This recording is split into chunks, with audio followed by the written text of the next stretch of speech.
So coming up in March, we have Susan Siblick from IA and John Orrick from Purdue, and they're going to talk about the Growing Together project, and it's a Master Gardener SNAP-Ed education cooperative program. So that will be on March 20th. And then in April, we have Heather Stoven from Oregon State, and she is going to discuss how to create training classes for the Master Gardener volunteers who staff the help desk. And this came about because it was a poster presentation at the National Extension Master Gardener Coordinator Conference last year in Wisconsin, and she had a really great poster. And I asked her if she'd be willing to present for us on one of the webinars, and she said yes. So that will be in April, and any of us that have help desks that, maybe we have Master Gardeners, or maybe some of us struggle to get volunteers, she'll give us some pointers on how we can better train them and then increase the volunteer service.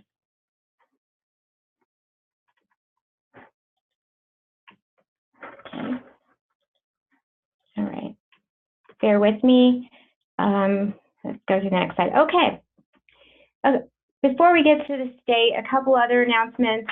Just wanted to let you all know that we have a food security summary where the Extension Master Gardener National Committee is asking for us to submit data and information. The deadline to complete that survey is March 15th, and I put the link in the chat box. What they're looking for is information on if we are contributing produce to different organizations for food and donating that. And if you do have those efforts going on in your county or your state, and you could complete that survey, that would be very helpful to explain the impacts of the national efforts of Master Gardener programs. So there's the link to that. The second thing is that we have our International Master Gardener Conference coming up June 17th through 21 in Valley Forge, Pennsylvania. And for Master Gardener coordinators, there is a poster showcase, which is a great opportunity for a national presentation. And the deadline to submit the posters is March 31st. So that information is on the e-news blast that John puts out on the listserv. But if you need that information, feel free to email me and I can send you the link, or go to the International Master Gardener Conference webpage to get more information. And then lastly, we have the National Extension Master Gardener Coordinator Conference that will be in Tennessee in 2020 on September 14th through 16th. So keep that on your radar. And there's a whole Facebook page dedicated to the national conference, so be aware of that. All right, if you could take a moment to let us know what state you're from. I see some people have already put that in the chat box. So we have folks from Maine and Connecticut, Virginia. Hi, Bill. And I talked to Kirk earlier. Florida. Hi, Eva. Washington, Ohio, Maryland, and Nebraska. So we have several states represented. And Toby from Montana. Glad to have you all here. So Pam Bennett. Pam is going to talk with us about the National Initiative for Consumer Horticulture. Pam is the Associate Professor, State Master Gardener Volunteer Program Director. She's a horticulture educator and a plant geek. We have had Pam on the call before, and Pam pretty much knows everything, and she's great. So we're happy to have you, Pam. Thank you so much for giving us a niche update. Thank you for having me, Nicole. I appreciate this. And sorry you guys have to listen to me two times in a row here, 2 months in a row. But this one was already planned for quite a while because we want to get the word out about NICH.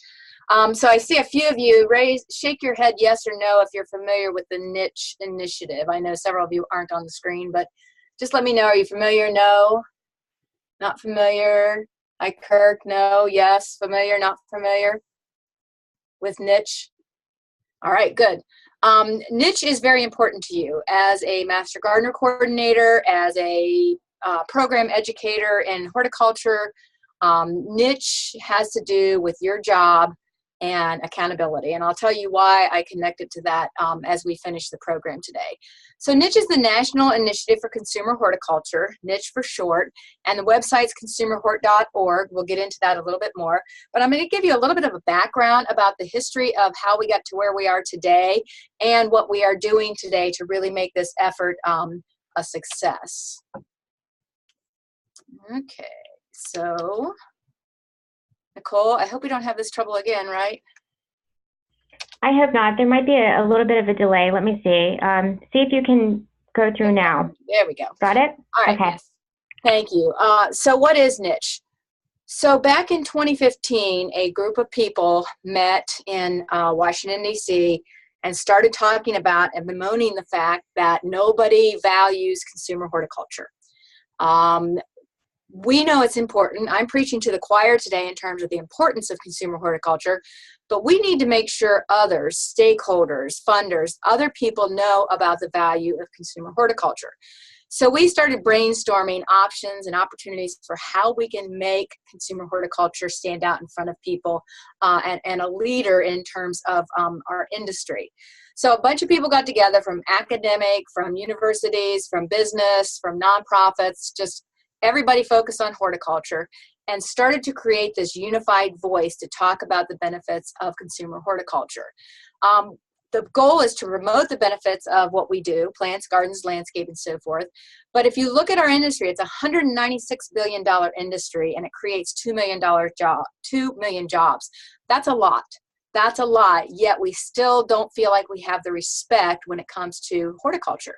You look at commercial horticulture, the funding that commercial horticulture industry gets in terms of research projects is much greater than consumer horticulture. In fact, think about it.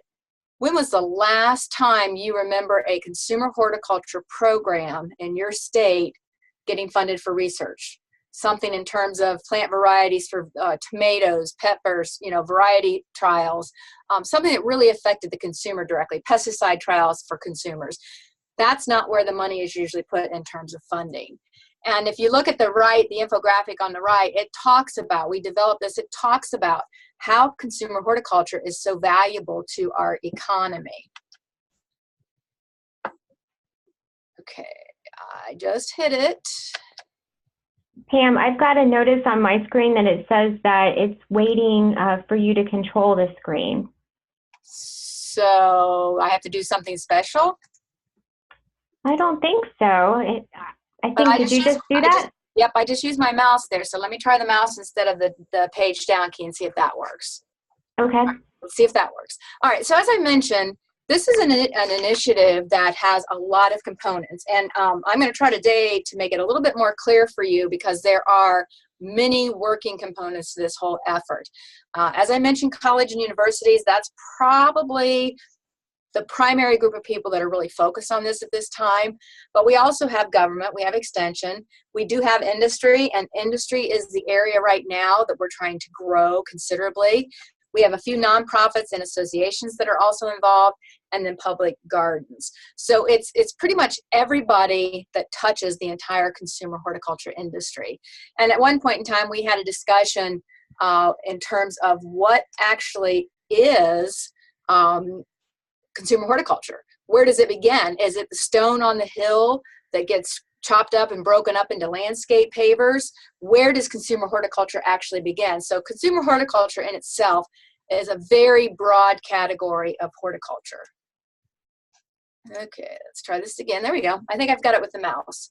So in November in 2015, this group of people brainstormed a vision and a mission statement.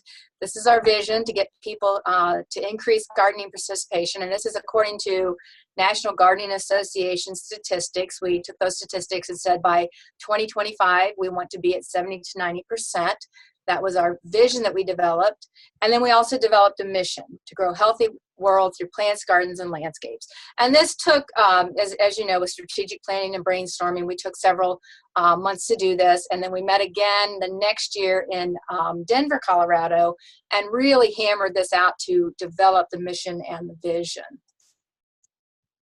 So we developed the strategies as well. And this came out of the 2016 meeting in Denver, listening to the industry, to prioritizing our strategies. So we wanted to make sure that this was a partnership between industry and also the consumer, that we linked everybody in between industry and consumer. So to develop these tactics to increase the demand for people to buy consumer horticulture products. We also defined research needs, and we have a whole list of our research needs, and you can see some of them here: plants, products, services, we don't have money going into consumer horticulture studies. We don't have any money going into looking at the different pesticides that are available and what's the best product to use for certain problems and so forth. So again, unless Master Gardener volunteers are doing it kind of like on a volunteer basis, we don't see a lot of research dollars going into consumer horticulture. 3 and 4 is what's happening right now, and I'll bring you up to speed on those two categories, but they're happening right now.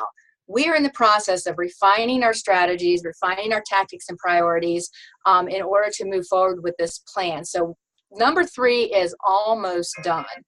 Number 4, build our strength in numbers. We are working on this right now. I'm going to tell you a little bit more about that later as to how we're going to be doing that. But to show that we have not only industry support, but also extension, academics, researchers, the whole spectrum of support in the consumer horticulture initiative. And then the ultimate goal for us is to get dollars from the Specialty Crop Research Initiative. And we're basing this strategy, that the way we're doing this, we're basing this off of some of the other groups like the peach group, the grape group, all these other groups who have come together. And the grape initiative is probably is a great model, as is the peach. They brought together research, extension, industry, again, the whole gamut of grape growers, all the way to the vintners and all the way to the winemakers and marketing, to improve the quality of the crop, to market the crop, to really develop a strong grape and wine industry. And they then went after those specialty crop dollars from NIFA in the Farm Bill, and were able to get those because they had a strategic plan, they had a strategic effort, and they were moving forward with these efforts through those research dollars. So 3 and 4 is what we're working on, with ultimately leading to number 5. So again, I'm preaching to the choir, I realize that, but to let you know that, as we work together with industry, bringing industry and extension and consumers together, more demand, more sales, more engagement, more funding, it just increases the entire consumer horticulture spectrum.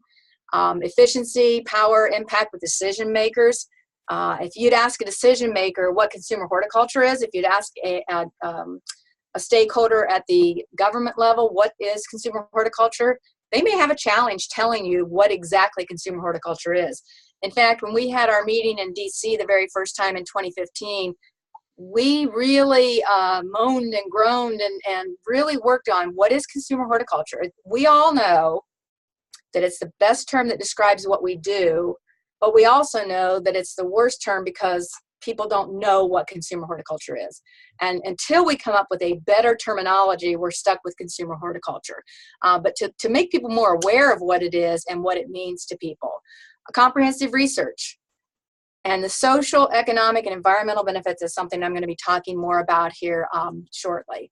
Increased awareness. I mean, we all know how important gardening is, both physically, mentally, in the health spectrum, healthy eating, healthy communities, healthy world. We realize this, but we need to promote this and educate our stakeholders so that they understand this as well. And as it says, more value means more business, more jobs, more grants, more people gardening. So it just touches the entire spectrum of consumer horticulture. Debbie Hamrick is with Farm Bureau in North Carolina, and she did a great job putting together these next few pages in terms of direct and indirect industry benefits of consumer horticulture. Again, and this just shows you how far-reaching what we do in the realm of consumer horticulture and what consumer horticulture does. In terms of sense of place, when I was doing America in Bloom, I was a judge. One of the things I learned about universities is the number 2 reason students selected a university had to do with the appearance of the campus. Were there a lot of trees? Were there flowers, plants? Was it aesthetically pleasing? That was the number 2 reason that students would select a university. And you've seen it before yourself. Places, streets that have trees on them. We know there's research that shows there's less crime on tree-lined streets and so forth. So we know place is very important in terms of the benefits from consumer horticulture. Health, we're seeing more and more research in terms of how consumer horticulture benefits community and health benefits. And again, I'll talk more about this in detail for the Community and Health Benefits Committee. here's a really good example. Can anybody tell me where this garden is? Does anybody recognize this garden? If you can type it in the chat box. Anybody recognize this? What city? Anybody been to New York City or to this garden? It's in New York City, and this is the High Line. The High Line is an old abandoned railroad line. If you haven't been there, I strongly encourage, if you're in New York City, you must go see it. It's an incredible park setting. But the High Line was in an old area of about Midtown, a little bit lower than Midtown Manhattan. And it's in the meatpacking district near the garment district along the Hudson River. And it was an abandoned railroad line for many, many years. When the city was being developed back in the 1800s, people would be walking along the streets, and then all of a sudden there would be trains on the street level. There would be accidents. So they raised the trains off of the street level and they put them on these overhead, whatever you call them, overhead. In other words, they were raised off the ground so people wouldn't get hurt as they walked across the street. And then, of course, when subways came along, these train areas were abandoned. So this is a so many mile stretch of abandoned railroad tracks that several years ago, the Parks District, along with some nonprofit organizations, said, let's create a park. And they created this incredible park along this area. Previous to the High Line, apartment buildings were abandoned. There wasn't a lot of growth and development. But today, if you look at this particular area, you can hardly rent anything along the High Line without paying exorbitant prices because of the fact that this is now high real estate area, prime real estate area. They're doing all kinds of development. And if you haven't been there, this is called the Vessel. They're developing this as well for another feature along the High Line. But just showing the fact that bringing these plants in, bringing native plants in, and developing a park-like setting for people to walk, for people to enjoy, and also for a sense of place has really increased the economy in this particular area of New York City. And of course, we all know this is probably one of the areas that we work the most, the environmental and ecosystem services that plants and consumer horticulture brings. These are all areas. I'm sure you can pick one of these and talk about different programs or projects that you've been involved in terms of the environmental and ecosystem services. So we know the benefits of consumer horticulture. It's just that we have to get this word out. So that's what NICH is aimed to do. So in terms of infrastructure and the basic concept, we developed an executive committee and a committee that focuses, we have conference calls every 2 months, and we focus on developing the strategies. We focus on keeping this moving forward. The bottom flow chart is a little outdated right now, but it's the current one we have in terms of giving you a picture of the structure. We have the executive committee, we have committees, and we have councils. And the councils are comprised of the academic and government. So that's where extension would be involved. That's where any researchers would be involved. Margaret Pooler is there with Rick Durham. Rick Durham's with the University of Kentucky. Margaret is with USDA. We have a commercial council, and this is where we're really working right now to get industry involved. And currently Mason Day with Grow It is chair of that council. We also have a nonprofit council. So these would be your parks, your arboretums, your public gardens, anybody who has that type of interest in consumer horticulture. Then on the other side, we have committees, and I'll talk more in detail about the committees, the community and health benefits, economics, and environmental. We have chairs of those committees. Each chair of the council and committee sits on the executive committee. Casey Sklar, the director of the American Public Gardens Association, is our chair currently. And our co-chairs right now, this just changed this year, is Ellen Bowski and Sylvia Underwood from Florida. And then we also have a secretary who now is Missy Gable out of California. In addition, we have a marketing committee, and we have a new chairperson for that. And our USDA liaison is Tom Buick. So he's with USDA NIFA. He's kind of helping as much as he can guide us through this process of developing our strategies. We do not have a development committee yet. In fact, we have no money. And this is one of the things that we're putting together. We did get a $50,000 planning grant, which we used to have a meeting face-to-face in Atlanta last year. But our development, we need to get all of our strategies, all of our plans in place first before we can go out and start asking for money. The idea would be, have any of you heard of Seed Your Future? Anybody familiar with Seed Your Future? It's another initiative and another effort very similar to NICH. We're kind of modeling our progress and our process after them, but that's to get children and youth involved in horticulture careers. Introduce them to horticulture careers, get them involved at a young age, so hopefully they would go to college and become, have a career in horticulture. So we are kind of working side by side with them as partners, kind of following their guide on how they did this. They now have an executive director, they have funds for research, they've got Scholastics, remember the Scholastics magazine that we used to get when we were little kids?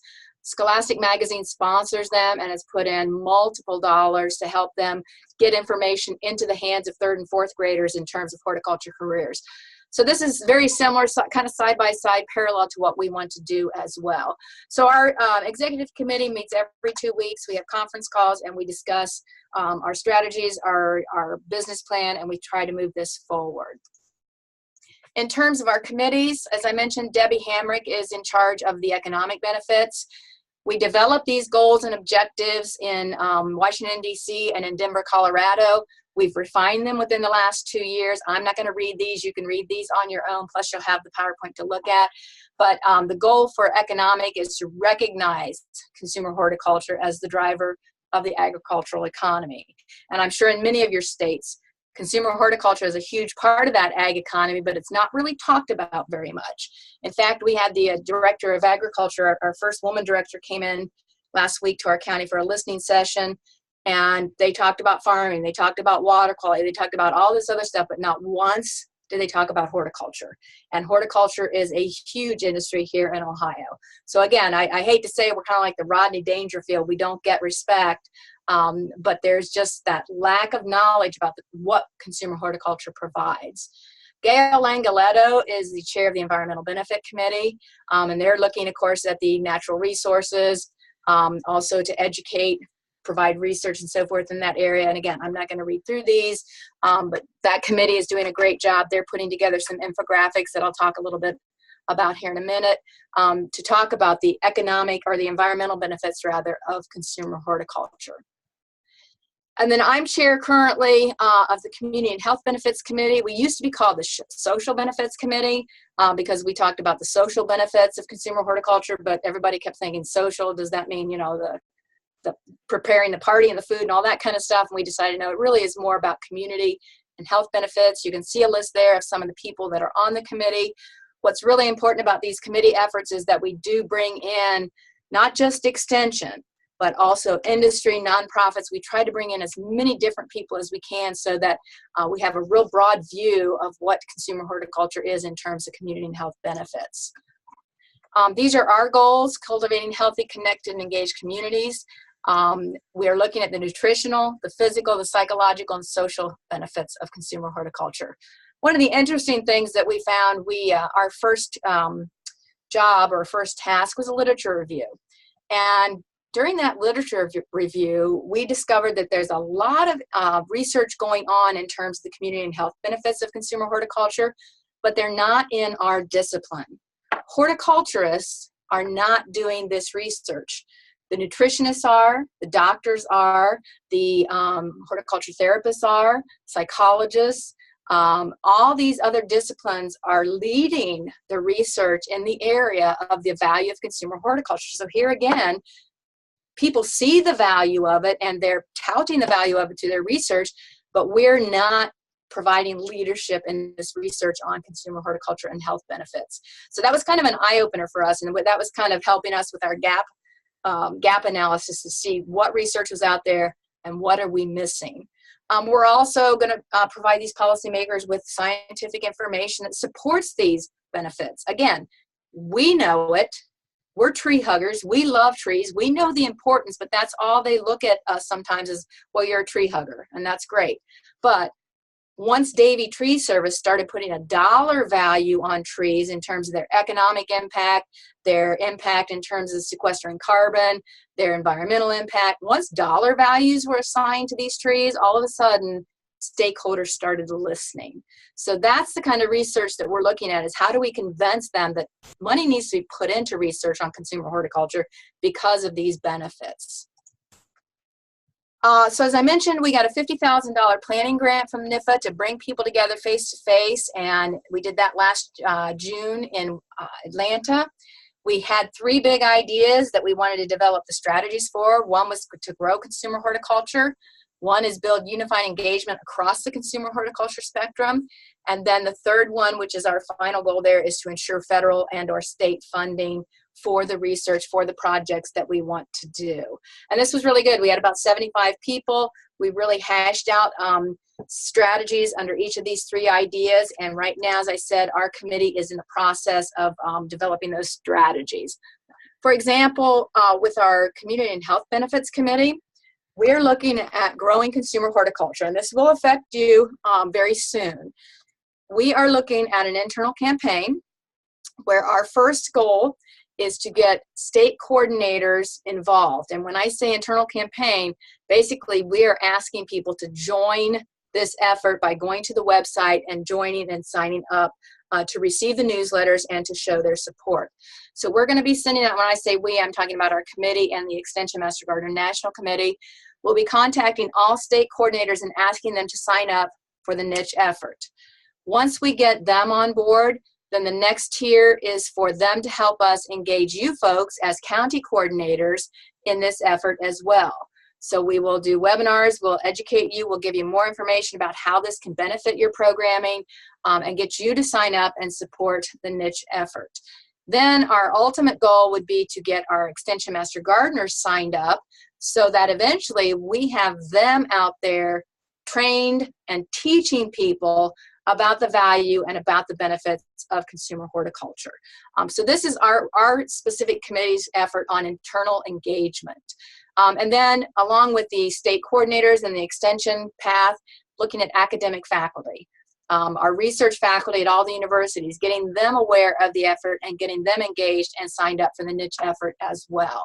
So this process, the mailing for state coordinators is just about ready to go out. It should go out within the next 2 weeks, and then everything hopefully will trickle down from there.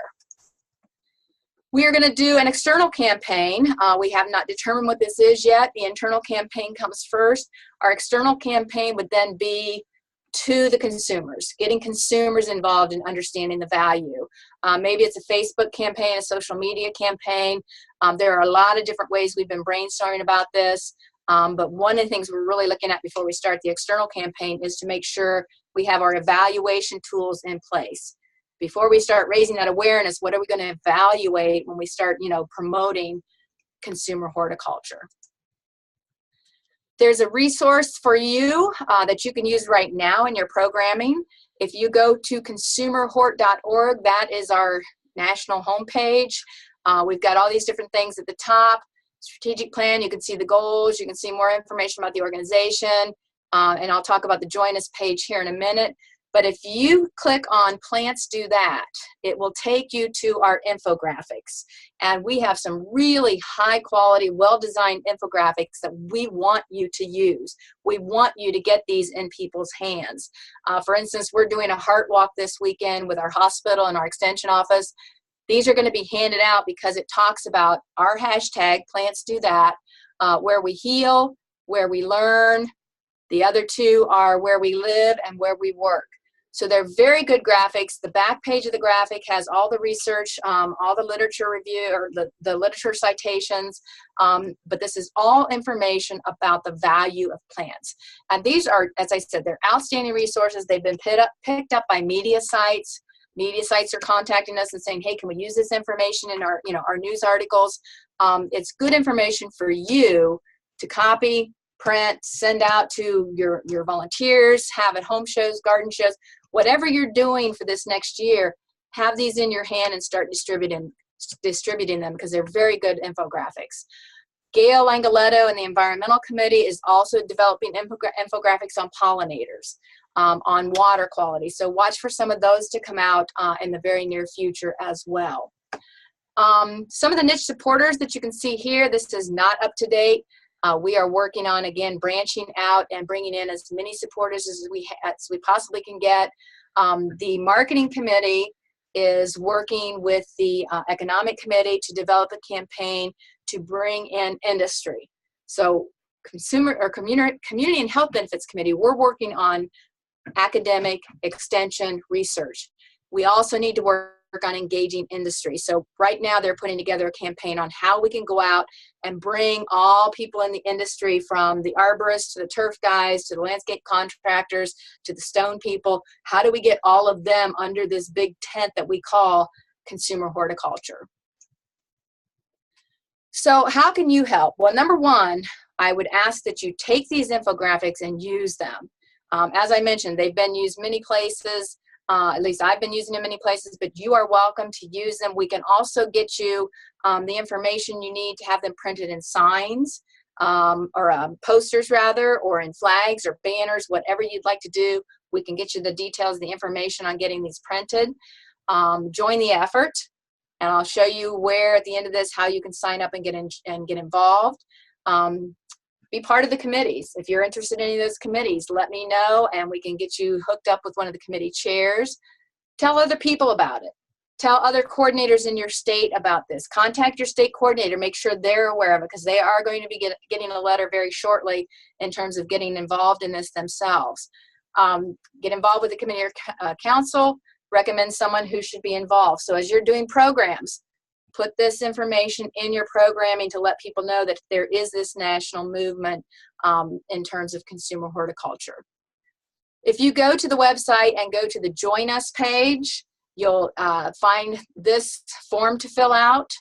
We've updated it so now that we can kind of gather the affiliation, who you're with and so forth, so that as we do our internal campaign, we see the numbers that we're getting, and hopefully we increase those numbers of people who are supporting the effort. Currently, we're asking people to support the effort. If we go to NIFA for that grant and we say, yeah, we have 300 people on our website, that's not suitable in terms of support. We want thousands of people on that website that show we've got a lot of support for consumer horticulture. So we'd ask that you go to consumerhort.org and please do it today, right as you finish. You will get a response that says, thank you for joining. You won't have to do anything unless you want to. You will get a monthly update on what's happening. We're also working on a little opportunity where we can send out e-blasts or tidbits about, did you know? If you take a walk in the park, it's going to reduce your life or increase your lifespan by whatever the number is, 25, 35 years, which, is just a guess. So we want you to join up, and it's not going to cost you anything to join. We're not asking people for money. We're just looking right now for support. So with that, go to consumerhort.org, connect with us today. We'd love to hear your feedback. We are a fledgling organization. Very fledgling. We are still in the process of developing the business plan, developing the strategic priorities, but we need strength in numbers, and we need industry to sign up, but we also need extension, master gardeners. We need our folks to be involved with us and engaged. And I'll leave with this, or I'll finish with this. At the very first meeting that we had in Washington, D.C., one of the folks there was from Wisconsin, and he made the statement that his dean didn't really see much value in the consumer horticulture program and was wondering if they really needed to offer consumer horticulture through the university. And that was just such a blatant statement of, we don't value consumer horticulture. It really kind of concerned me, because if people don't value consumer horticulture, then they don't need us. They don't need master gardeners. They don't need our program to teach people how to garden if they don't value consumer horticulture. So this really and truly affects our jobs, our industry, our volunteer programs. It touches all of us, and it would behoove all of us to really get involved and get behind it and support the program. And with that, if there are any questions, I'd be happy to answer your questions.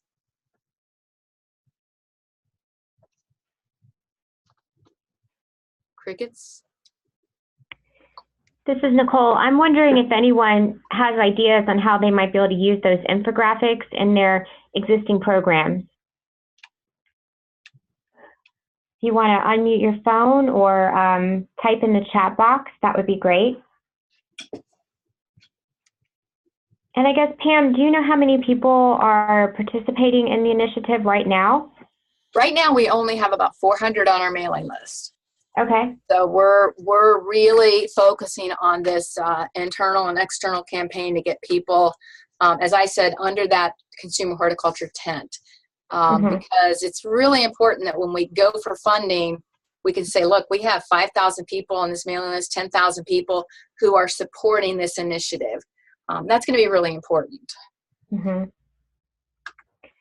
Well, for example, those two infographics that you have on the screen now, we teach, you know, a little house plants presentation. We'll do, you know, make and take terrarium programs. So the one on the left, what plants do inside, that would be great to either, you know, put on a PowerPoint part of the slide with the NICH logo on the top, or hand it out to people and make copies available. Yep. So I was thinking the one on the right would actually be really good to put at our Master Gardener Help Desk. So when the volunteers are answering questions and talking to people, they can see how plants help, you know, if they're inside the office where we work. And we do have different plants. We always have cuttings and flowers and things like that. Right. I like I said, we have this Heart Walk this weekend. We'll have all 4 of these there available for people. Every program I've done, I've just, you know, it's a little extra to copy in color, but I copy them and give them out. And it really is interesting to observe people. They really do read through these. And many times it's like, oh, I didn't know that, you know, and whether it resonates or not, at least they're reading it and they're understanding it. So getting it in their hands to me is very important. I see a comment from Lynn in the chat box, and she said the one about schools would be good for the School Garden Network.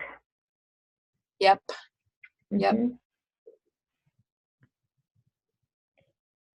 So it sounds like, oh, go ahead. Sorry. That's one of the things, Lynn, we're trying to do is connect with all those other nonprofit organizations, like National Gardening Association, you know, Public Gardens Associations, all those different associations that are out there. We're connecting with them. And I think you can see how confusing it can get and how broad it can get, because consumer horticulture is huge. It's huge. But yet, in terms of research dollars, it's just not happening. So any networks, any organizations we can combine, connect with is going to be real helpful. Any other questions?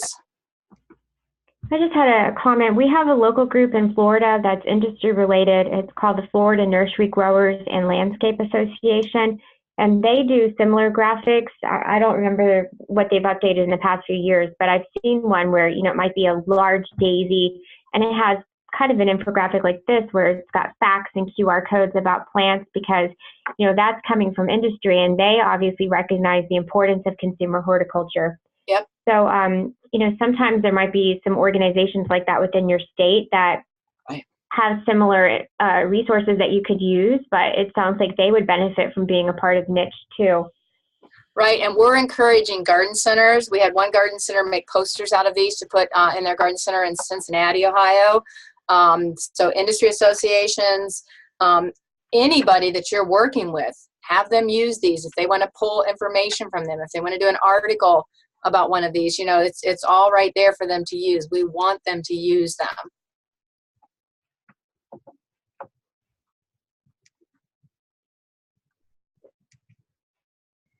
Any other questions or comments for Pam?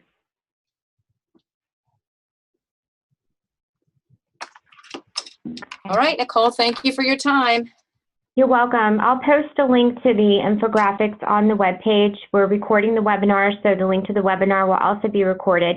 And it sounds like our homework is to sign up and to use the resources and spread the word. Absolutely. Okay. Thanks everyone for your time, and we'll see you in March. Have a good rest of your week. Bye, Nicole. Thank you. Bye, Pam. Thanks so much. Appreciate it.